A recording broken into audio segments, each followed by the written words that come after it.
Hey, welcome to the video tutorials on data wrangling in PumasCP. In the previous videos, we have seen code transformations for columns, and in this particular video, we will look at how these data transformations are performed for rows. So, in the list of study files, choose the file named code transformation -rows, and this will open the study dashboard over here, and you might see the PC dataset with different uh, sub datasets over here. These are the derived datasets from the original ones, with um in which I will be showing different functions that you can use to manipulate or wrangle these rows in the dataset. First thing, what we'll do is we look at the filter function, the filter rows function. So click on edit beside the PC underscore filter file, and you see that I have selected few columns that are important, just to make sure the view is restricted, and you can easily understand what is happening. And here, let me apply some filter options so that you can see how does it function. So you see just below select columns, there's an option called filter rows. Click on that, and I can what does this filter rows do is it's based on the specific condition that I provide. It filters the rows in the specific data set. So I can use different logical conditions, different categorical or numerical criteria. I can use logical, the ampersand, that is logical and or logical or syntaxes to um, uh, use filter different criteria that I have in mind. Let's look at some examples and see how does the filter function work. First example, what we'll do is in the concentration column, if you observe, um, let's say I have values equal to 0, and these are termed BLQ, right? Um, Based on, if I can recall, in this data set, the LLOQ value was 0.1. So what I will do is I will filter those filter those rows which in which the concentration is less than 0.1. So I can say, so whenever you enter a column name, you need to use the colon symbol. So once I enter the colon symbol, you see the options that the system provides, the tool provides, the column names that are in the data set here. I can choose the column that I want to be filtered. I will choose the concentration column, that is PC stress in, and say that um, I'm giving a criteria now. I need values less than or equal to 0.1. So once I enter this condition, see that all the values that is less than zero point 0.1 are just filtered and shown uh, over here in the output file. Like I said, the LLOQ value was 0.1, hence I use that to filter this. The same way, let's say I can take a different example. Now I used a numerical condition here. Let me use the text condition as well. So keep the column as it is. Uh, keep the colon symbol, sorry, keep the colon symbol as it is, and write u subject ID column name, and you can say that, okay, let me just filter for the first subject, that is DAPA 01 hyphen 001. You can just copy this text, and what you can do is you can use double equal to symbol and give double within double quotes. You can paste the the subject ID name over here. So you see that only that particular subject is now filtered. So make sure that you enter double equal to symbols. Um, a single equal to symbol and double equal to symbols are different in Julia. You can read Julia related syntax to understand why and what does this mean. So there are the different types. In fact, if you just enter a single equal to symbol, this does not work because I'm entering two equal to symbols. So this means that whenever subject ID is exactly equal to the text that I provide. This is like a condition that I'm giving, right?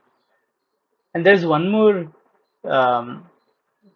logical syntax that I can use here.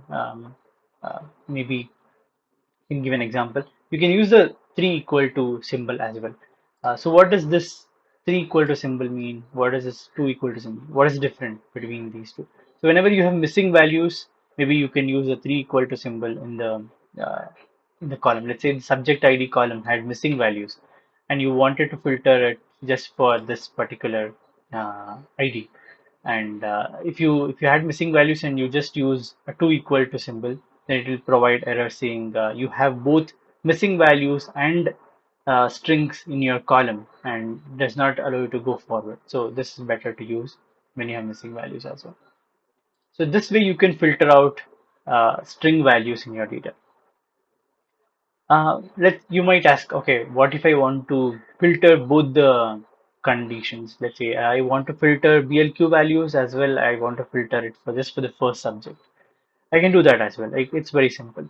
I can say I can continue this syntax that I have written. I can use the ampersand symbol, and this is the logical and that I'm using here. And in the next line, I can do um, you sorry the column name PC stress n, the concentration column, equal to sorry, it is less than or equal to 0.1. You can just remove the triple equal to symbol because it is doing the same thing. I don't have any missing values in the subject ID. So here, if you observe, I have performed two different filter functions. I've filtered for subject ID 1 and the concentration is less than or equal to zero point 0.1. So this, using this option, you can easily using the and logical and syntax, you can easily work out this. You can use and as well as or. To use or, you need to type um, two pipes that can be used to uh, get that. So here, what I'm saying is the use subject ID can be either the one that I've defined, or PC stress n is less than or equal to zero point 0.1. So this does not give much of a meaning, but I want to stress on how do you use the or symbol. In the same way, there are some other options also that you can use. Let's say I can select again the subject ID and say uh, just filter for DAPA. Let me just paste the value. Okay, you see this is the one that we performed previously, right? We just filtered for the first subject. Now you might think, okay, except for first subject, I need all the other subjects data in my data set. So I'm saying fil I'm trying to filter out the first subject, that is DAPA 01 001. To do that, I can use the same syntax, but instead of double equal to symbol, I can change the first equal to symbol to an exclamatory mark or a Boolean symbol. So what does this do is it will um, filter out this particular entry in your those entry in your data set, and it will show the other data. And there are other easier things also you can do. Let's say now I can if you have missing values, I'm just making it up. In the concentration column, let's say you had missing values. uh, if you have, if you had, in fact, it would have shown as a question mark beside the type of the column. It has not shown. That means there are no missing values in the column. So assume that, let's say, if you had missing values in your concentration column, so to identify what are the missing values, what are the number of that, what is the count of missing values if you have in your data set, you can easily do is missing. You can use the is missing syntax and say give the column name PC stress n, and this way it will tell you what is the missing value. So as I said, there are no missing values in the data set, so it just said there are no rows. So what are the different um, uh, whatever way you think of, you can try those in filter functions in your desired imagination. Let's say you wanted to filter subject ID 3 and concentration more than 10. You can do anything using the logical um, uh, the symbols and operators. You can perform that. This is with respect to the filter operation. We just cancel this and go to order by uh, operation. We'll click on edit over here, and here I've again prepared this data set for to perform an order by um, function. So this, what does this order by do is it will order rows based on one or more columns that we input. So basic functionality is to sort the dataset by the selected columns either in an ascending or descending order. The order of the column selection matters. You need to keep that in mind. Um, and here, let me show you how does that works. So the order of selection and choosing of the columns. So here, I can select this. I'm just giving an example over here. I can choose the subject ID and the ADTM column. That is, so yeah, I need to tell you what uh, the ADTM column is here.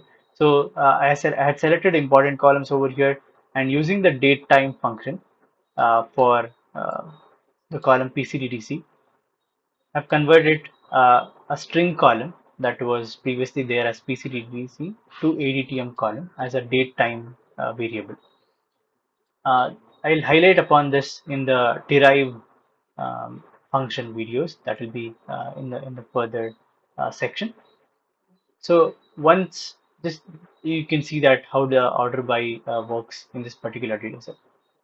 So I choose subject ID and ADTM columns as my desired columns to be used for sorting the data, and I can choose between ascending or descending to sort these variables. So whichever um, variable you select first, so the sort happens based on um, the data set will be sorted based on the first column, then the second, then third, and so on. So the order is the order of column selection matters. This is regarding the order by function, and let's look at group by function as well. The core operations, you see there's the fourth one, that is group by. Let's click on that again, and here um, the group by function, it groups the rows based on unique values in one or more columns. So it's to group data by one or more multiple columns, perform aggregate functions on group data. I can do LOCF and NOCV, do a count, in fact, based on the group that I've created. So let's do a simple exercise and calculate the maximum PC date for each subject. Okay.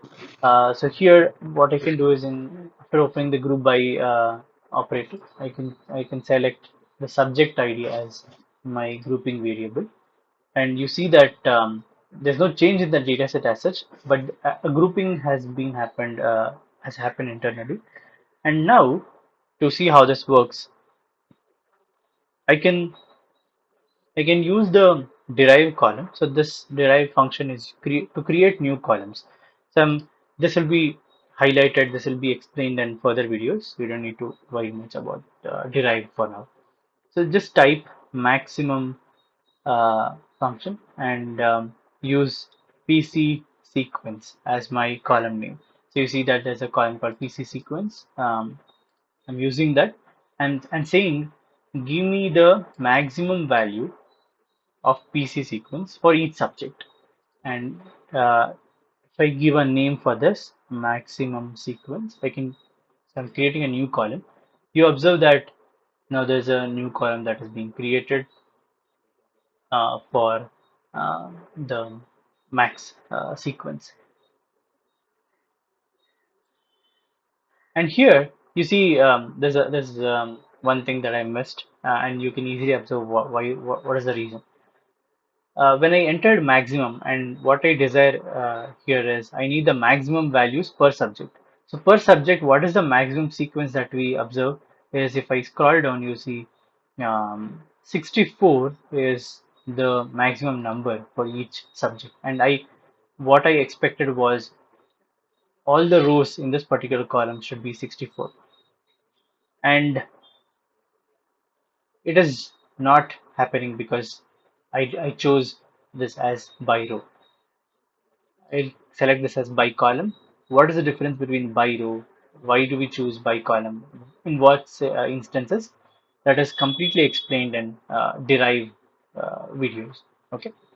So choose by column, and now you see all the values are 64. So now it has performed what I desired for. And now I'm using this max sequence column and perform some other data wrangling as well that will help me to get more insights into the data.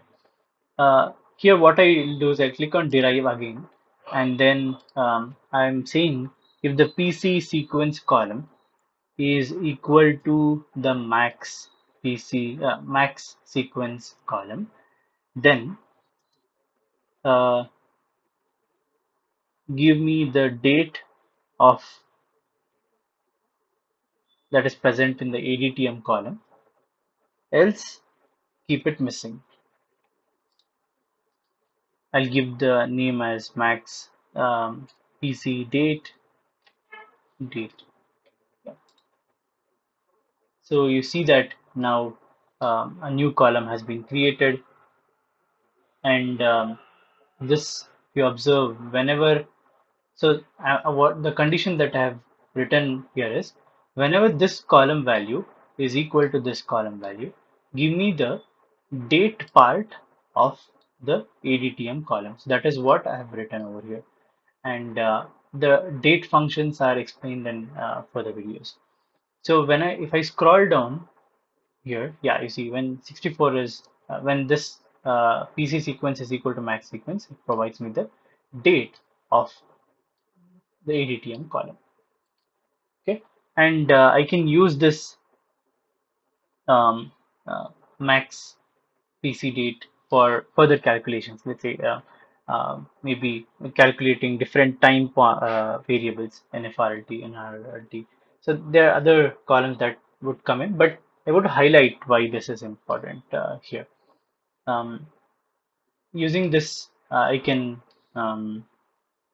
use clean operation to use impute values and say select the max PC date column and impute the missing values in this max PC date column with uh, inverse CB. Next observation carried backward, so it will be filled right for that particular subject.